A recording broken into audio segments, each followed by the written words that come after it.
喂，Hello，Benny。Hello，Cancer。哇，第一次上嚟呢個好靚喎，呢個房。點啊？有啲咩問題啊？呢對咁大對嘅喇叭啦，適唔適合放喺呢個咁細嘅空間度啊？因為呢個空間上邊有細。而家你呢個空間唔細㗎啦，係用好多人夢寐以求嘅 size 嚟㗎啦，呢度基本上唔細，同埋你做牆身啊同司令頂個 acoustic 咧已經係到位㗎啦。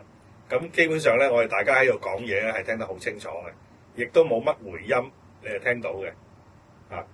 咁咧略而咪稍稍有啲乾咗少少嘅聲，咁但係呢啲無區嘅。咁而家通常中意爆機嗰啲咧，會啱啲嘅。咁當然啦，依家聽咗一段小段個 volume 唔係好大，陣間可以聽啲大聲啲嘅個 power 大啲咧去聽下個低頻嗰個詳細啲嘅情況。但係普遍上咧，依家聽落去大部分個頻段都係冇問題嘅。咁基本上你話俾我聽啱新玩啦，我覺得你都係好似好有經驗咁睇落去都已經好多嘢好似樣嘅。Cancer，我想問下咧，我呢對喇叭喺呢個房間上邊咧，你建唔建議我做一個大套煙咧？嗱，大套煙咧基本上咧係一口味而定嘅。咁啊，基本上咧結到像咧，你一套煙嘅時候咧就一定會有結像嘅情況出現，即係我哋已經有個畫面喺度嘅。咁至於大套煙嘅時候咧，個景深咧就會再鋭利啲嘅。咁視乎你聽嘅唔同嘅歌啦，即係軟件就唔同啦。你譬如聽人聲為主嘅，有啲玩家中意個人聲鋭啲嘅，即係吐口水吐得好型嘅，中意呢一種好衝面嘅感覺。因為 Horn 最大嘅好處就係指向性同埋嗰個音壓個質感。咁而追求質感嘅時候咧，亦都可以套煙多少少。因為玩天朗咧，其實好多人玩大套煙嘅。即係呢個就冇口非係好正常嘅選擇。咁但係你話，有啲我本身係聽開啲 effect 嘅，或者係啲 classical 嘅場面，個聲場要寬闊，出嚟嗰個鍵頭要齊整嘅咧，我建議你咧就稍水平翻少少，唔好太過套煙。因為太套煙嘅話，大套煙通常咧景深嗰幾件樂器咧就會 outstand 咗出嚟嘅。咁而後邊 background 嗰紮可能 violin 啊、豎琴啊嗰啲咧就會有一個弧形嘅情況啦。咁佢哋嘅企位會有啲彎咗或者係變形咗嘅。咁如果喺個準確性嚟計咧，大套煙咧個背景咧就冇咁準確嘅。咁但係當然啦，準唔準確咧就睇你自己個人喜好嘅啫，即係純粹喜好啫。即係我哋冇可能就好似做舞帶咁要求咁高嘅話，呢個一定要喺呢度，嗰個一定喺呢度，即係冇嘅。咁睇你自己個人喜好嘅啫，即係冇錯同唔錯嘅。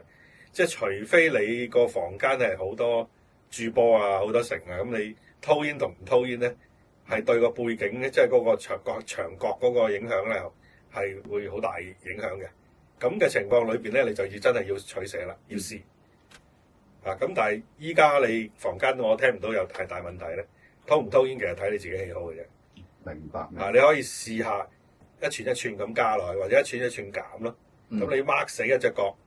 跟住第二隻角咁推咯，咁你就可以發現到，即係你 compare 個同一首歌咁樣，邊隻聲你自己中意啦。咁呢個我哋俗稱叫校聲。因為校聲都係校你個人嘅聲，又唔係校標準。賣機嗰啲代理咧就會去你屋企搞個 standard 嘅聲，咁但係最後你都係要有自己嘅喜好，你都可以自己調嘅。明白。係啊。我都仲想問下咧，而家我個前級駁後級啦，咁佢都係用緊RCA 去駁嘅。咁我想問下，如果因為我前級同埋後級咧，大家都係一個日產一個美產，咁如果係平衡嘅話啦，我都可能需要我自己去做過一條線過去先至可以做到。因為如果係新款嘅金仔咧，本身嗰個 XLR 啦，balance個位咧係有得選擇嘅，即係美式定係日式嘅。咁嘅二正三副同三正二副啫，調翻轉頭嘅啫嗰條線。咁但係如果你舊款嘅話咧，就一定要改線嘅。以前都係咁玩嘅，改線或者用改線嘅 adapter 去玩都可以嘅。因為老麥就一定係美式㗎啦，我冇得走嘅一定係。咁而今時今日咧仍然係做翻，因為其實好多日本牌子已經改晒，其實跟晒美式㗎。咁今時今日仍然係有好多日本嘅死硬派用翻係日式嘅。因為當其時咁嘅設計，好多咁嘅設計都係就翻自己機嘅。明白。係啦，即係希望你一套買。係啦，total solution。咁咧係就特登做啲得意啲嘅嘢出嚟，譬如日式嘅平衡嘅接法啦。咁有啲咧喺個 CR 值嗰度咧，我哋話容抗值嗰度咧，嗰個計算到好鬼刁鑽嘅數值。咁你有啲機配第二啲機嘅時候咧，大家嘅數值偏差得太遠嘅時候，你有一駁落去你哇咁衰聲嘅。哦。個情況就係咁啦。咁但係有啲機咧就好 common 嘅，就譬如好似老麥咁，好 common 嘅。我哋話人盡可夫，你駁咩機都 OK 嘅，前級又好，後級又好，你可以即係任你係咁胡亂咁樣亂點樣譜都可以嘅。OK。係啊，咁依家你呢個駁法或者係你嘅選擇咧，去配搭天堂，依家係相當唔錯嘅。我仲想問咧，因為我自己而家淨係得一個 source，淨係聽串流嘅啫。咁我想問下，串流我會用檔案去聽嘅。我想問下檔案嗰個載體啦，會唔會對聲音上邊會有一個可聞嘅分別咧？即係可能我而家用緊 HDD 或者係 USB 或者係 SSD，會唔會係有分別？係會有分別嘅，係會有分別嘅。因為各自嗰個數碼個數位傳輸速度唔一樣。因為數碼最講求傳輸速度、解碼嘅質素。咁同埋你個軟件咧做得好唔好啦？呢個第一樣嘢啦，軟件好唔好啦？甚至乎係啲乜嘢嘅 format 咧，都係可以影響到個聲質素嘅。咁但係當然啦，影響得最大嘅就係傳輸啦，同埋解碼啦。係啦，譬如如果你現時嚟講質素高啲啦，質素高啲會行 HDMI 啦。咁亦都有啲行 LAM 啦，即係 RJ45啦。咁同埋係有個喺手選擇啦。咁如果係有外置時鐘嘅接頭咧，駁埋時鐘會更加好。會將所有佢嗰個開始嘅信號與信號解碼與信號之間，即係我哋叫做原本開始個速度個時脈對準晒。咁你出嚟嘅時候咧，個聲就會準啦。咁準咧，即係個像真度會回復得好啲啦。如果有裙帶嘅 delay 嘅話咧，咁你個聲出嚟就好奇怪，鬆一毛。即係好似打咗馬賽克咁啦。當然就冇咁嚴重啦，我呢個比喻嚟嘅啫。明白。呢啲我哋話真係數碼毒。OK。係啦，咁你縱使你解碼靚仔都好啦，加個外置嘅解碼同唔加個外置解碼，嗰個分別係好大嘅。係啦，即係可以考慮下呢類型嘅解碼組合咯。明白。串流嗰度咧，譬如串流依家就方便咯。因為你話邊隻靚過邊隻，我唔敢講啦。因為依家有啲大陸嘅串流都好靚。因為呢個純粹寫 program，同埋你使用上方唔方便，譬如個界面靚唔靚啦。譬如依家香港最靚界面嗰個就係 Lumi 啦。咁但係當然有啲人唔欣賞佢嗰個解碼，覺得佢嗰個 clock 唔能夠外置嘅，冇得加 clock 板咁唔正斗。咁但係佢無可厚非，佢個軟件寫得最好嘅。咁亦都有好多品牌用佢，就咁 download 一個 Apps 咧，所有嘅嘢好容易用嘅。譬如你用 server 啦，用呢個 USB 嘅 portable hard disk 啦，咁你所有嘅 server 嘅形式咧，甚至 USB 嘅手指落去咧，佢都好容易支援到嘅。咁亦都有啲玩啲其他啲品牌啲 server 啦，QNet 啊，或者係呢個Synology 嗰啲咧。咁呢啲咧有啲串流嘅機咧，就配對嘅時候就要 plug in 嘅 software 先至玩得到嘅。咁就有啲困難嘅。明白。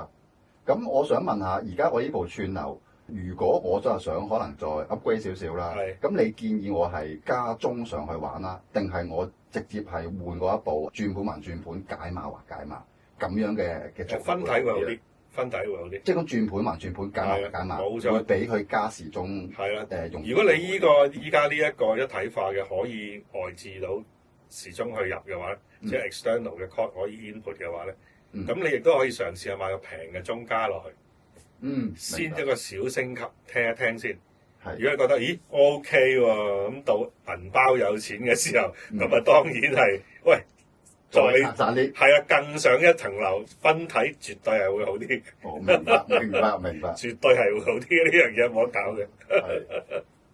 咁如果再好似而家咁樣嘅狀況啦，係而家我依部上邊啦，加中好啲啊，定係我再喺佢前端上邊，可能switch 啊嗰啲串流上邊咧，令佢隔絕信號嗰啲干擾。第一樣嘢一定係加中好啲嘅。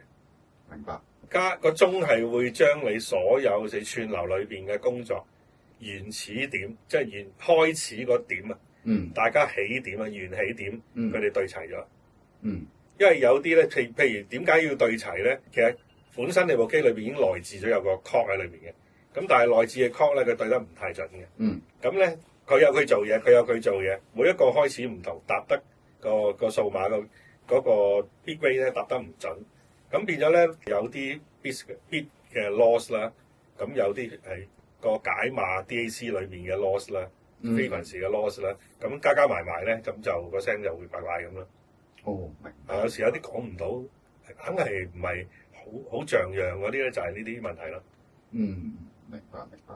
我亦想問下，咁而家我個系統已經擺咗喺度啦，咁我都係盡量想喺調音上邊去學習下啦。咁喺調音上邊，好似我前級又可以俾我去校高啲低啲，我後級又可以有啲去校。就算係我以為我個喇叭都有啲叉燒可以俾我插，超高音叉燒。究竟我應該係喺邊度開始慢慢由頭執到落尾，盡量邊度唔好掂佢，邊度唔好搞佢，去試咗先。嗱，其實咧，所有呢啲嘢咧係都要嚟解決問題嘅。咁如果你有問題發生嘅時候咧，先至去搞就會好啲。咁特別係前級添，前級通常咧，我哋 bypass 咗嗰個 bass tube 嘅，即係除非你下裝後邊嗰套西裝係好肉酸啦，咁你就要用呢個 bass tube 咧去救嘅。咁但係而家如果你後邊嗰紮 standard 嘅咧 OK 嘅咧，基本上唔使救嘅。咁基本上直出咧 bypass 咗個會好啲嘅。明白。係啊，咁如果你遇到有唔夠嘅情況咧，咁即係肯定出咗問題啦。譬如線材嘅配搭啦，因為有啲線材乾聲嘅，有啲肥聲嘅。落咗落去之後，你可能係爭啲喎。其實實際上就唔係話好多嘢可以調咗就會好聲。如果係好聲嘅話咧，乜都唔使調就好聲㗎啦。好嘅，係原汁原味係最正嘅。最貴嗰啲機係冇得調嘅。明白。冇得俾你調嘅係。鍾意呢條片記得 like、comment 同埋 share， 最重要係訂閱我哋聲色犬貓俱樂部。希望下條片繼續見到你啦，拜拜。